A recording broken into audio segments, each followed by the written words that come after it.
Transplant is this confusing mess of, well, it's a pool system, right? But it's also a list system, but it's also a point system.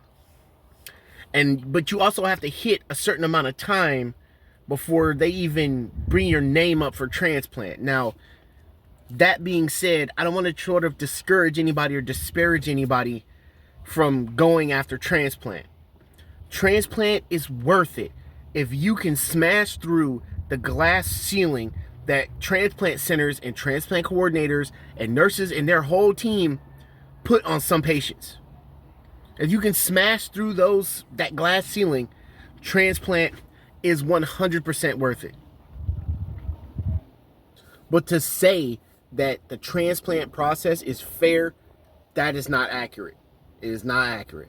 I just had a conversation with a transplant coordinator for CPMC in San Francisco last week, and she said that a patient in the same situation as me got a transplant in 9 months. I've been waiting for 4 years. They didn't even give this guy an opportunity to have to sacrifice anything. He went from kidney failure to transplant. He went from kidney failure to getting his life back. Now, what happens to this guy after he gets a transplant? I don't know. I don't know the guy. I don't know what kind of patient he is. All I am considering here is the fact that they gave it to him. He didn't require any. There was no work required. There was no. I don't know if the guy was on dialysis or not. There was none of that. They just gave it to him. And then I look at that situation, and I look at my own situation, and it's kind of challenging not to get kind of angry and not to get kind of bitter at you. It's like transplant is making me wait all these years and put in all of this work and put in all of this time, and evidently they're just giving kidneys away to people, certain types of people. And then when you get upset at the fact that they're BSing you and you're looking at the system, the way it works, or the way it currently works, right? And they keep telling you that it's fair. They keep telling you that there's checks and balances to make sure that certain patients don't get more privileges than other patients. But then you see those same patients. You see patients getting privileges over patients who've been waiting. You know, and you're just like, what? And you get pissed off. You know, and then you express that honest, righteous anger to the people who are in charge of making these decisions, and they don't have any answer for you.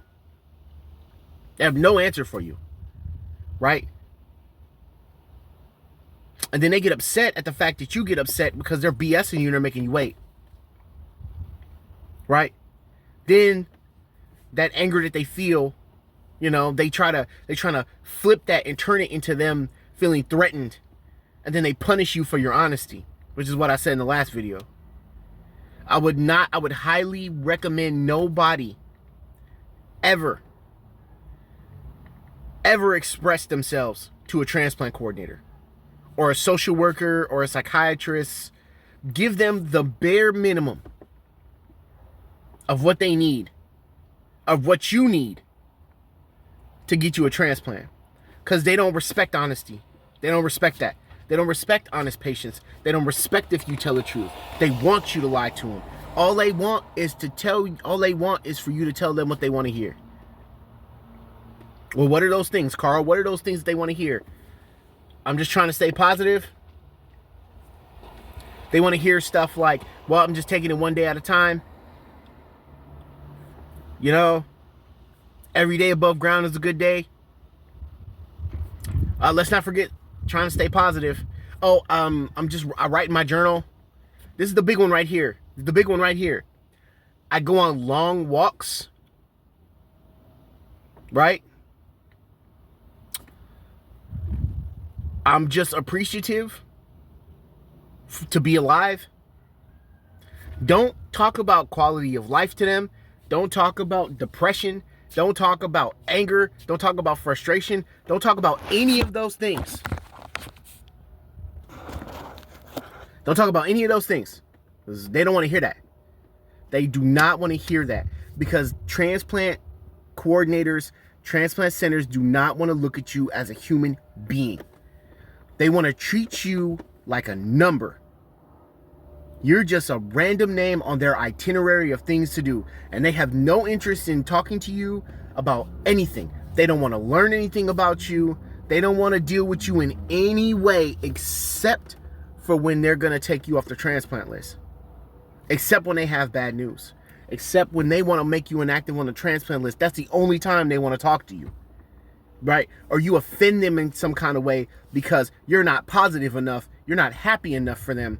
Then that's when they want to start making they want to take drastic measures. And then they want to start taking things away from you.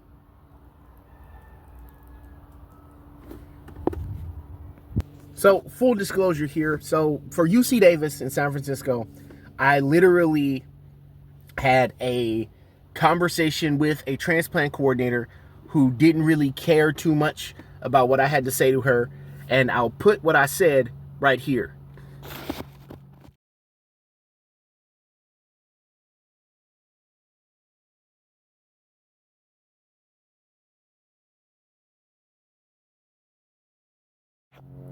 So because of that, she went to the committee. Oh yeah, there's a committee system too, right? So you have all of these faceless, nameless individuals who are making decisions on your behalf without your consent, and you're the last person to find out about it.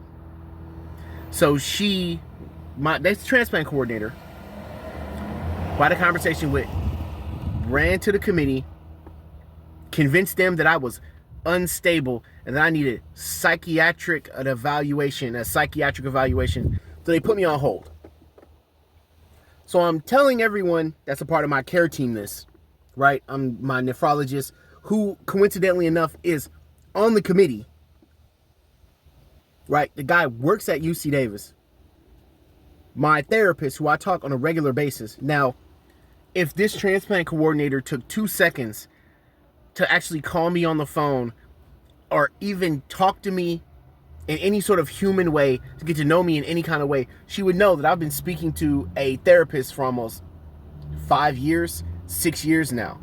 This same therapist about this same problem that I have with transplant and dialysis and HLH and all that stuff before that. But she didn't want to take the time to do that. It's just, oh, angry black man. Let's just, you know how they are. You know how those black guys are. You can't tell them anything. They're just these rage monsters. So we're going to make him inactive on the transplant list. So after which, I get some call from a nurse who does not know me. I've never met this nurse before from UC Davis. And she tells me, and this is the thing right here, right?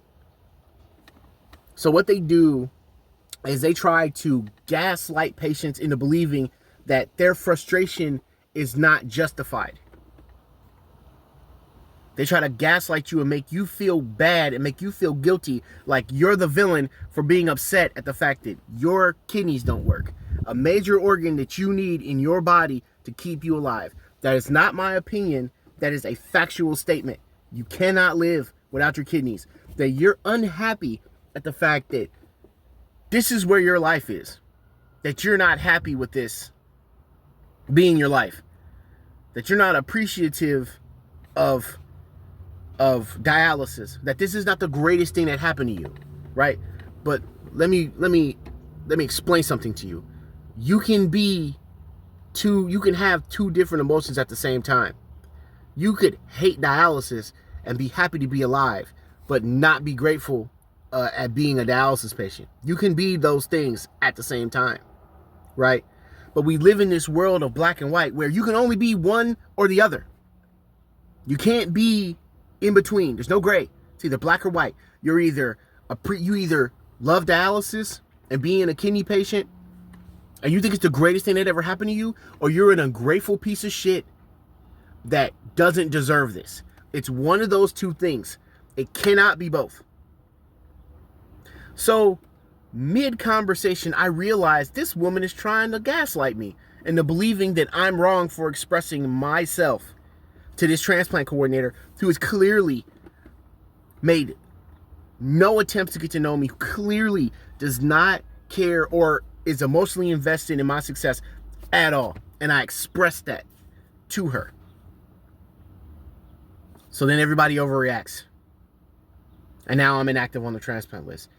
But so here's the thing. I was under the impression that they also hit me, before I continue, they also hit me with this: how is your care team supposed to trust you if you don't treat them with respect and consideration? I treat everyone with respect and consideration until you prove to me otherwise. I would never disrespect somebody on purpose unless you disrespected me first, or you prompted me to treat you like that. That's just how I do things. Right? That was the line that she gave me, right?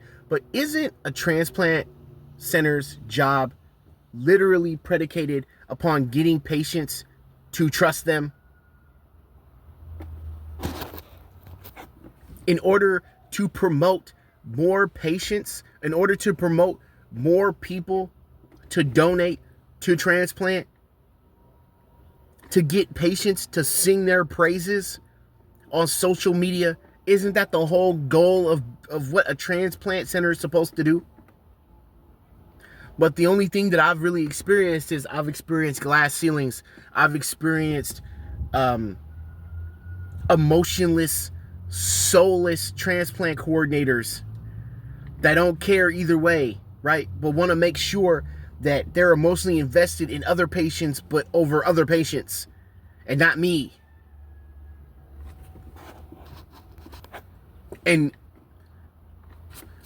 working with a transplant center and a transplant coordinator, working with all these transplant coordinators it has been the most frustrating, most discouraging experiences that I have ever had. The very individuals who are supposed to be giving me a transplant, their job is to give people a transplant, are the same individuals that are discouraging me the most and trying to stop me from getting it.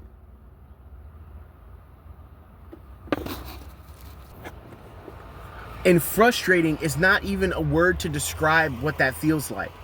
You feel like you are on an island by yourself and nobody is coming to help you. Because the people who are supposed to rescue you from this island, well, who cares? He's got a bad attitude.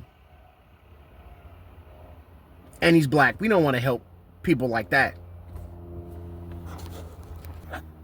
And you're on this island, right? And you're looking at people on the neighboring islands around you, and they're getting rescued. You're seeing people getting these opportunities that didn't put forth not even half the amount of work that you're putting forth.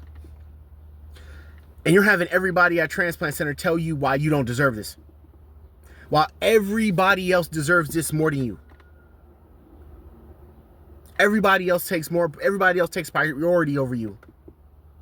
And you got people who aren't working half as hard as you are, that aren't sacrificing nearly as much, who haven't been waiting nearly as long. And then you talk to these nurses and these transplant coordinators at these centers, and then they try to make it seem like that's normal. Oh, well, we just give transplants out to everybody, but you're not getting one. I'm not giving one to you. They try to make it seem like it's not a big deal, right? And that's just like the mind trip that they put you on, is that they condition patients to believe that what's happening to them is not extraordinary, right? Like, yeah, you know what, Carl? You've been waiting 5 years for a transplant. You've been waiting 4 or 5 years for a transplant. And this guy that was on the transplant for 6 months, well, he got it. But that's no big deal. I'm like, how isn't it a big deal?